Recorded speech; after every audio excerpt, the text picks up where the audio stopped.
nibyo reka mbasuze kandi mbahe ikaze mbifurize kugubwa neza kuri uyu munsi wa none tariki 22 z'ukwezi kwa gatanu umwaka w'ibihumbi 2026 baye ngombwa ko ngaruka imbere y'izi mikoro kugira ngo mbabwire uko situation ihagaze kubera ko amakuru atugezeho aturuka imbere indani ku mirongo imbere ku rugamba muri teritwari ya Masisi muri Kivu y'Amajyaruguru. Aravuga ko imirwano yongeye kuba yakumvikana muri amasaha yari mugoroba. Rero imirwano ikomeye cyane yongeye kumvikana ndetse akaba ari imirwano yamaze gusatira agace ka Rubaya nkuko amakuru ari kutugeraho indani ariko bitangaza. Abarwanyi ba Wazalendo igisirikare cya Repubulika Demokarasi ya Kongo ndetse bavuga gufatanya n'ingabo z'u Burundi FDNB abo ku mutwe wa 23 badatinya kuvuga ko izi ngabo ziri kumwe n'ingabo za Tanzania bari kumwe n'ingabo za Angola ndetse n'abacancuro ngo kuri ubu ngubu bamaze gukora igisa na triangle ndetse iyi triangle ngo ni triangle iri kugaba ibitero inyabutatu. Nuvuga ngo iyo triangle nubwo ari impande eshatu agasongero kayo kari Rubaya, aho mu by'ukuri bivugwa neza rwose ko ngo ibitero bikomeye cyane bya FARDC Wazalendo ndetse n'abafatanyije coalition muri rusange byose bigiye kwisukanura Rubaya. Uyu mugoroba rero hakaba havuzwe ibitero bikomeye cyane ku marembo y'umujyi wa Rubaya nkuko amakuru ari kutugeraho arimo kubigaragaza.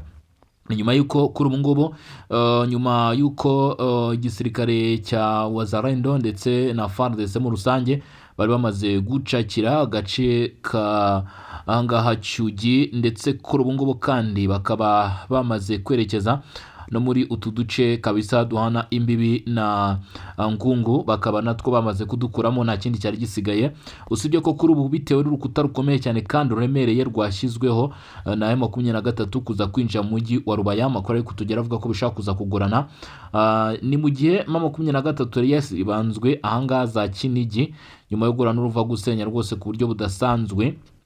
Ubu tuvugana ikiro cyangwa se icyo ugomba kuba wamenya gahunda ihari no kwinjira muri Rubaya. Uyu mugoroba rero imirwano ikomeye cyane yagiye kuba yakumvikana muri utu duce nkuko amakuru akomeye cyane arimo kurushaho kugenda abitangaza. Gusa umutwe wa 23 ukomeje kujurira nk'ibisanzwe, aho izi nyeshyamba ziri gutangaza yuko ngo ihoro ry'igisirikare cya Kinshasa rikomeje kubagaho ibitero ryifashishije drone ndetse ngo ibitero bikaba biri kwangiza ibikorwa by'abaturage ndetse no kurimbura abaturage mu bice batuyemo nkuko byavuzwe n'umuvugizi w'abarwanyi ba FC23 Lawrence Kanyuka mu butumwa amaze gutangaza. Amakuru akomeye cyane ugomba kuba wamenya nuko ibitero bikomeye cyane byongeye kugabwa ndetse na FARDC na Wazalendo ari ibitero byongeye kumvikana mu nkengero z'umujyi wa Goma kandi ndetse birimo bisatira umujyi wa Goma, bigaragaza ko iyi ntambara yongeye gutangira cyangwa se imirwano yongeye kongera kuhubura bishobora kuba mu by'ukuri bitari byiza ku barwanyi umutwe twaje 23. Ni situation itari nziza kuri uyu mutwe nkuko bikomeje kugenda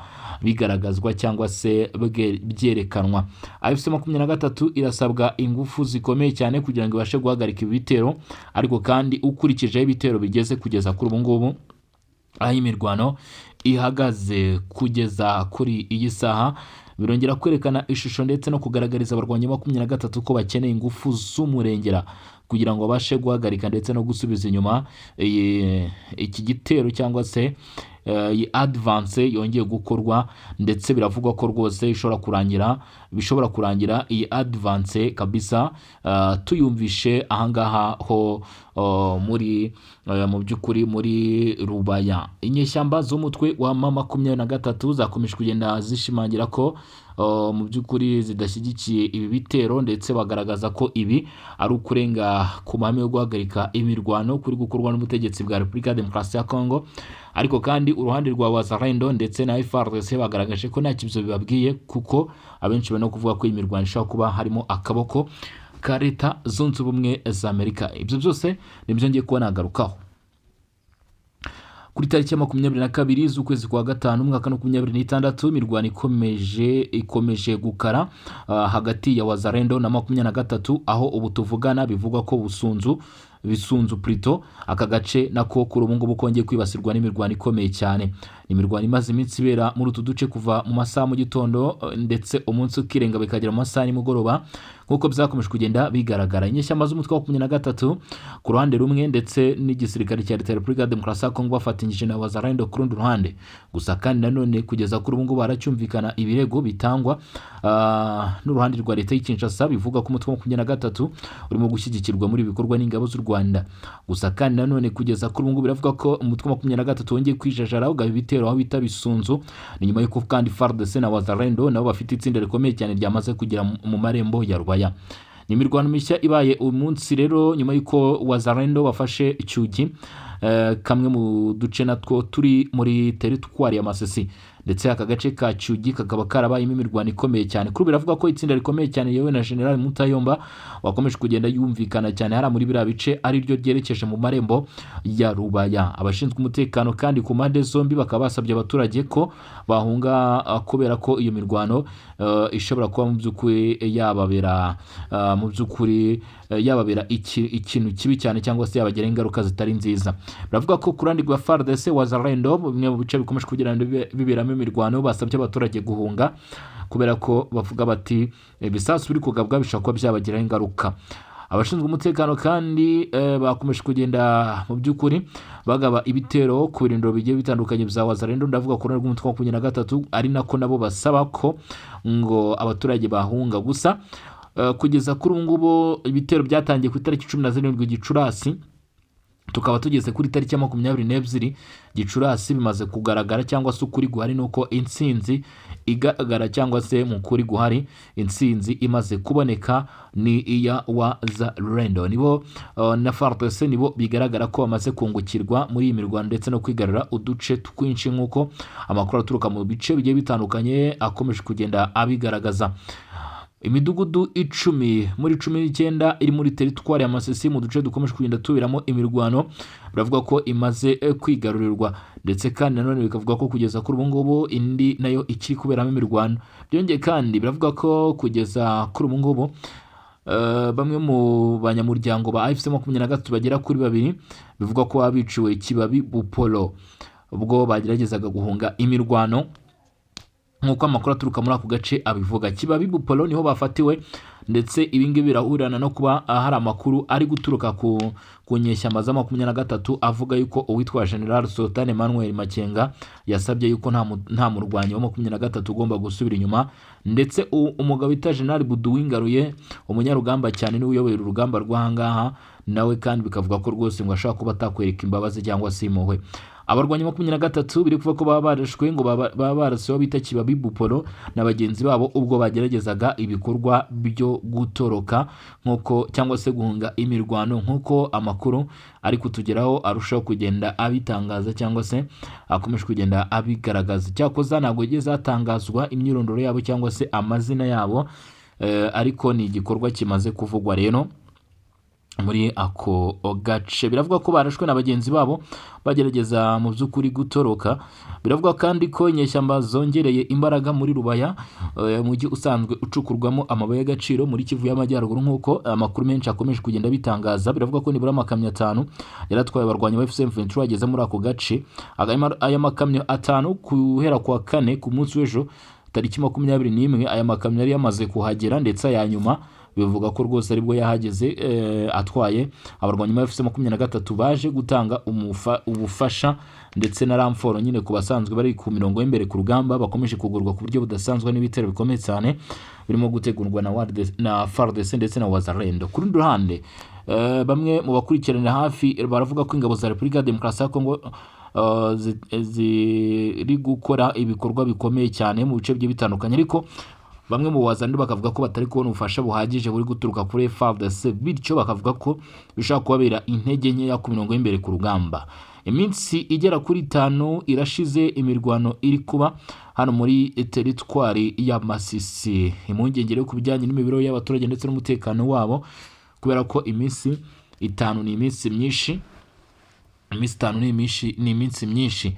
Impuguke mu bijyanye n'umutekano n'ubukungu mu by'ukuri bakomeje gukomoza kuri ibibazo, abo bemeza ko kugeza kuri ubu ngubu imirwano iri kuba cyangwa se urugamba rukomeje kugaragara rutaza guhagarara rudasize byibuze aka gace ka Rubaya gafashwe. Mu bigaragara nta kindi kintu ngo cyaba gitegerejwe, nta kundi kwihangana kwaba kuriho.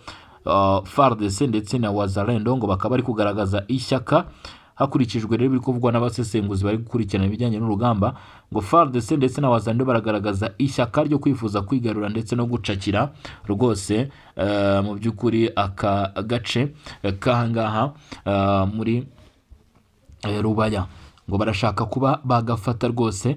Ariko kandi nanone iyi mirwano ikomeje kugira gutya ikaba iyi mirwano ikomeje kujya mbere nk'uko bikomeje kugenda bigarukwaho. Biravuga ko ari imirwano ishobora kugira ingaruka zikomeye cyane ku mujyi wa Goma mu gihe nta gihindutse, kubera ko iyi mirwano irimo iraba mu bice bisatira umujyi wa Goma, ndetse ibi biraza byiyongera ku makuru akomeye cyane aherutse kuba yatangazwa cyangwa se yashyirwa ahagaragara, yagiye avugwa n'abashyigikiye uruhande mu by'ukuri n'abashyigikiye uruhande rwa Leta ya Repubulika ya Demokarasi ya Kongo, aho bavuze yuko ubuyobozi bw'iki gihugu bwatangaje yuko vuba bidatinze mu by'ukuri biza kuba ngombwa ko umujyi wa Goma ugomba kuba wafashwe kugeza mu kwezi kwa gatandatu. Intsinzi igomba kuba yabonetse, hariho kwishimira gukomeye cyane ifatwa ry'uyu mujyi wa Goma. Ariko kandi nanone ntabwo biremezwa neza n'ubuyobozi bwa leta, ndetse na kimenyetso simusiga kigaragaza ko haba hari gahunda yo kwerekeza mu mujyi wa Goma, usibye imirwano ikomeje kugenda iba hano muri ibi bice nk'uko bikomeza kugenda birushaho kugaragazwa mu makuru yandi akomeje kugenda amenyekana, cyangwa se mu bindi bikomeje kugenda bijya hanze. Ntabwo nshobora kureka kubikubwira. Kivu y'Amajyepfo, ubuyobozi bwa leta bukomeje ibikorwa byo kubaka ibikorwa by'iterambere nk'uko amakuru aturuka muri Uvira arimo kubitwereka. Uvira, imirimo yo gusana umuhanda Route Nationale 5 yongeye gusubukurwa nyuma y'igihe imirimo yarahagaze kubera imirwano ndetse n'intambara byari bikomeje kugenda bibera muri utwo duce twa Uvira, ahari uyu muhanda Route Nationale 5 uhuza Uvira ndetse na Bukavu n'ibindi bice. Kuri ubu imirimo yo kuvugurura umuhanda Route Nationale 5 yongeye gusubukurwa, aho ibi byatangiye ku mugaragaro ndetse n'igikorwa cyatangijwe mu mujyi wa Uvira. Akaba ari intambwe nshya ikomeye cyane igaragaza gahunda yo kubaka ibikorwa remezo ndetse no kongera gusana ibyangiritse hano mu burasirazuba bwa Repubulika ya Demokarasi ya Kongo, nyuma y'uko inyeshyamba z'umutwe wa 23 zivuye muri bice mu kubitegekwa na Leta Zunze Ubumwe za Amerika ahagana mu mpera z'ukwezi kwa 12 ndetse no mu ntangiriro z'ukwezi kwa mbere z'uyu mwaka 2026. Kugeza kuri ubu ngubu rero uturere twinshi cyane twari twarangijwe, ariko kandi nanone bimwe mu bikoresho byari byahageze mbere y'uko imirwano itangira, akaba ari nayo mpamvu kuri ubu byahise byihutishwa ko icyo gikorwa nk'uko leta yari yabyijeje abaturage bigomba guhita bitangira gukora. Isosiyete ya ACEK ubu niyo irimo gukora icyo gikorwa cyo gushyira umuhanda wa kaburimbo kuri iki gice, ku muhanda w'ingenzi ufatwa mu by'ukuri nk'umuhanda ukomeye cyane mu guhuza Kivu y'Amajyepfo uduce tugiye dutandukanye. Nk'uko abayobozi b'inzego z'ibanze babivuga, gusubukura kw'iyi mirimo bigaragaza kugarura buhoro buhoro ubuyobozi bwa leta n'umuhate wa guverinoma ya Kongo mu gukurikirana imishinga y'iterambere ndetse no kuvugurura uturere twagizweho ingaruka n'umutekano muke. Route Nationale 5 ni imwe mu nzira z'imihanda minini mu burasirazuba bw'igihugu. Gusanwa kwayo bigomba kunoza urujya n'uruza rw'imodoka hagati y'imijyi myinshi muri Kivu y'Amajyepfo, hari ukoroshya ubwikorezi bw'ibicuruzwa ndetse n'abantu, ndetse no gushimangira ubucuruzi bwambukiranya imipaka muri aka gace. Nk'uko bigaragara ku butaka, amatsinda ya tekinike yamaze guhuzwa kugira ngo yihutishe imirimo yo kubaka kaburimbo kuri uyu mushinga munini ufite uburebure. Ni umuhanda ufite uburebure bwa kilometero zirenga 1356 zigomba kubakwa. Ingano nini rwose ya kaburimbo, umuhanda munini cyane, kilometero 1356 ni kilometero nyinshi cyane nk'uko bigaragazwa ahangaha cyangwa se byerekanwa ahangaha. Akaba ari kilometero rero zigomba kuba mu by'ukuri zakubakwa nk'uko birushaho kugenda bigaragara.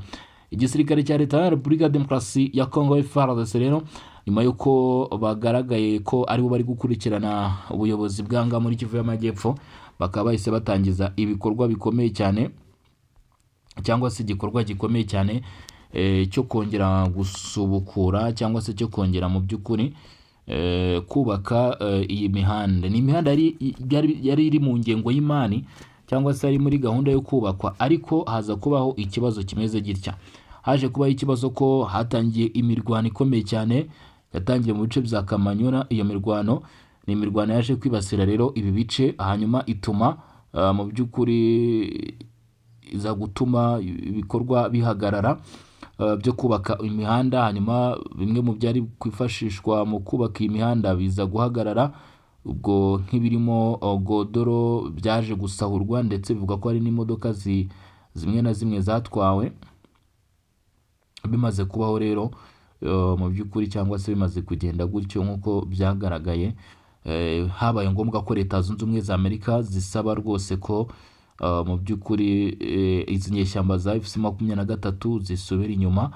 Hanyuma rero inyeshyamba z'umutwe wa M23 ziza gusubizwa inyuma. Zimaze gusubizwa inyuma rero, nk'uko byarushijeho kugenda bigaragara, ubuyobozi bwa leta bwaragarutse. Abari barahungiye mu bihugu birimo Uburundi nabo bongera mu by'ukuri kuba baza ahangaha, bongera kuba baza ahangaha rwose, bagaruka mu duce bari batuyemo. Hanyuma rero ubu ngubu tuvugana, ubuyobozi bwa leta bukaba bwatangije gahunda ikomeye cyane mu by'ukuri yo kuba gahunda ikomeye cyane yo kongera gusana iyi mihanda. Ni ikintu cyiza cyane kubera ko uyu muhanda Route Nationale 5 uzagira mu by'ukuri uzagira inyungu zikomeye cyane ku baturage batuye muri ibi bice. Uzagira inyungu zikomeye cyane ku baturage batuye muri ibi bice, kubera ko bazajya bageza ibicuruzwa byabo mu bice nyine bifuza kubigezamo, ndetse bizoroshya ubuhahiranire hagati y'imijyi itandukanye, ndetse kandi nk'uko bigaragara byongere iterambere ry'abaturage, kuko buriya abantu bose ngira ngo mu bihugu byose murabizi, ahantu iyo hageze umuhanda noneho umuhanda wa kaburimbo, mu by'ukuri hari ikintu kiba kigiye kwiyongeraho, hari ikintu kiba kigiye kwiyongeraho kabisa, uko byagenda kose, nk'uko birimo kugenda bitangazwa. Update rero zihutirwa cyane. Biravuga ko nubwo hatabayeho kurasa, ariko indege ya FARDC yagaragaye Rubaya. Iyi ndege rero imaze kugaragara ni ku isaha y'isa 10:10 z'umugoroba. Mu kanya kashize nibwo iyi ndege ya leta ya Kinshasa, bivuga ko ari ya leta ya Kinshasa, yagaragaye Rubaya, ahacukurwa amabuye y'agaciro. Amakuru atugera avuga ko iki gikorwa bimaze kuba ko iyo ndege igaragaye hano muri Rubaya. Abarwanyi ba 23 bamwe bagize ubwoba nk'uko byumvikana, habayo gukangarana, ariko icyahise gitungurana nuko kuva kuri yo saa 10:10 abaturage bo muri Rubaya mu by'ukuri amakuru aturukayo avuga ko ngo batangiye guhita bimuka, aho bavuze bati iki ni ikimenyetso cya nyuma. Iki ni ikimenyetso cya nyuma rwose, atlete duhaye yuko mu by'ukuri imirwano ishaka. Ubundi amasasu bayumvaga na amasasu rwose bari bakomeje kugenda bayumva, kuko ni kilometero nyazi rikoramo imirwano, ariko kuba bumvaga amasasu ntabwo bizakuyeho ko abaturage bari bakomeje kuguma muri Rubaya. Hanyuma rero biravuga ko ku isaha y'isa 10:10 aribwo indege bivugwa ko ari igisirikare cya leta ya Kongo yagaragaye muri Rubaya. Nta kindi cyahise gikurikiraho cyangwa se cyahise kibaho nk'uko amakuru ari kutugeraho bitangaza. Aravuga ko ngo aravuga yuko ngo mu by'ukuri haje kubaho ko baturage bahita batangira guhunga nyuma yo kubona ko mu by'ukuri hashobora kuza kubaho imirwano. Ni mu gihe kandi bimaze kuba byamenyerwa ko ibitero by'igisirikare cya leta ya Repubulika ya Demokarasi ya Kongo by'indege byakomeje kugenda bigaragara cyangwa se bivugwa mu masaha ya nijoro cyane cyane. Ari impamvu abaturage bavuze bati dushaka kwanga kwimuka, iri joro rikaza kuba mu by'ukuri ijoro rikomeye cyane ry'amaganya kuri twebwe. Ni mu gihe Kibabi nayo yamaze gukontororwa na FARDC nk'uko bivugwa, ndetse bikavuga ko kuri ubu ngubu hasigaye uduce dutoya ibice bigera ku 8 kugira ngo FARDC ibe yizeye intsinzi hano muri utu duce, kubera ko ubu ngubu utu duce ngiye kubwira twamaze gufatwa: Kinigi, Centre ya Katoyi, Nyakiganiro, Kawere, Cyugi, Muho, Bukumbirire ndetse na Gasenyi. Utu duce twose wumva mvuze haraguru twamaze gufatwa, ndetse tumaze twafatwa n'uruhande mu by'ukuri n'uruhande rwa leta y'Kinshasa, nk'uko amakuru atugeraho yarushijeho kugenda abigaragaza. ngayo nguko uko byifashe ngeze ibintu kasiko biri cyane zari zigaragaye Rubaya, ngibyo bimwe mu byo nari mbazaniye rero. Ubwo nizera ko tuzakomeza kugenda tubana, nizera ko tuzakomeza kugenda dufatanya mu gukurikirana aya makuru ndetse n'ibiganiro turebe uko byifashe mu bice bigiye bitandukanye bikomeje kugenda byumvikanamo aya makuru. Kuri mikoro ngi na Bosco, akaba ari Region Info, aho tubana umunsi ku wundi kuva ku wa mbere kugeza ku wundi wa mbere, kuva mu gitondo kugeza nimugoroba tuba turi kumwe 5 kuri 5. Ariko nsaba abantu gukanda subscribe, si ibyo gusa kandi nsaba abantu gukanda subscribe, ndetse ikindi kintu ugomba kuba wamenya ni gukanda like. Ndashaka ko like kabisa mwongera kurushaho kuzamura mwongere murushaho muzamure like. Hanyuma kandi nanone nyuma yo kuzamura like ndasaba ko mu by'ukuri mwasharinga ibitekerezo byanyu n'inyunganizi, turakomeza kugenda tubyakira. Gahunda ni Rubaya Tombe, ni Rubaya Tombe nk'uko bikomeje kugenda bigaragara rero, nayo gahunda izi ngabo zifite, ndetse nta kindi kigomba guhita gikurikiraho n'ifatwa ry'umujyi wa Goma. Nge rero mu by'ukuri nshatse nawe nsubikiye ahangaha, ubundi tukaza kugaruka amasaha imbere tureba nuko mu bindi bice biraba byifashe, ndetse n'ahangaha impinduka zishobora kuba zabaho cyangwa se ibindi bitandukanye bishobora kuba byabaho.